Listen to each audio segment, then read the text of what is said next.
Joshua Garcia at Elis Hoson nahuli raw na nagmo-mall sa after party noong Christmas special ng Star Magic ayon nga sa source ni Papa Ogie Diaz. True kaya ito? Hindi pa natatapos ang Maris Racal issue? Meron na namang bago.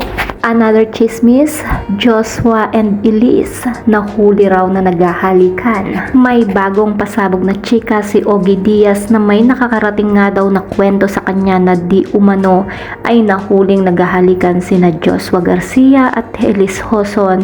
Ngunit ang sabi ni Ogie, hindi pa raw niya sure kung totoo ito.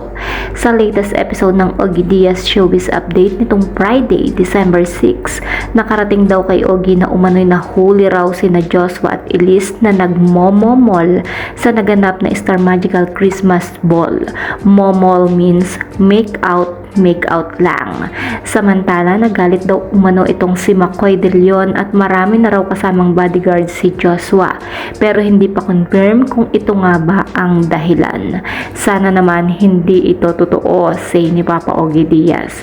Kasi again, heto na naman tayo sa sinasabi ko. Kung nakainom, wala naman problema basta sa tiyan lang ang punta ng alak at hindi rito. Turo nga sa ulo. Pero dapat, iniisip nyo yung inyong mga karir. Generally speaking ito na may karir kayo. Yun ang bread and butter nyo. Nakakasira ba ito? Yung ganyan? So dapat iniisip yan. Anga pa ni Papa Ogie Diaz. Sabi pa nga ni Papa Ogie Diaz, parang hindi ko naman makitaan na mayroon silang tendency na maggaganoon. Kasi kung ang dalawang tao ay may balak ng kaelyahan, di diretso ng kwarto yan. Dagdag pa nga niya, hindi rin naman daw alam ng nagkwento sa kanya kung saan nga dumiretso itong si Elis at si Joshua nung natapos nga daw yung Christmas ball.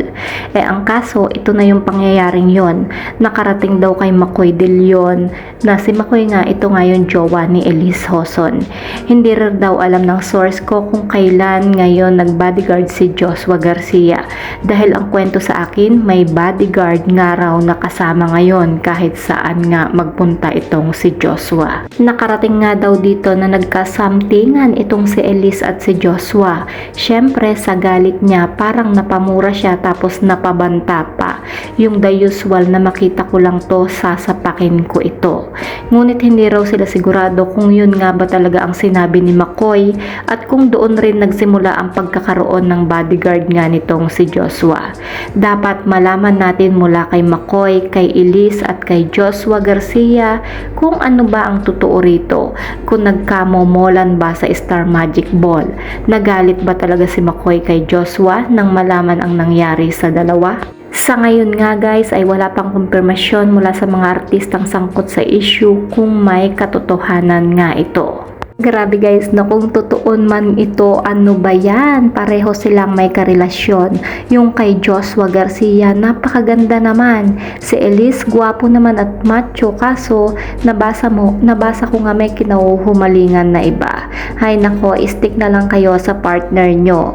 Di pa kayo magkasala at may issue. Kahit 24/7, kaya nyo nang jurjuyaran. Di pa kayo mai-iskandalo. Ano kaya to guys? Trending at viral ngayon ang issue ng mga ganito kaya sinasamantala para mapasakay ang mga tao, and of course, sino panalo? Sila dahil kumikita nga sila. Ayun guys, no, nagtrending yung kay Maris Racal and dito nga kay Anthony Jennings.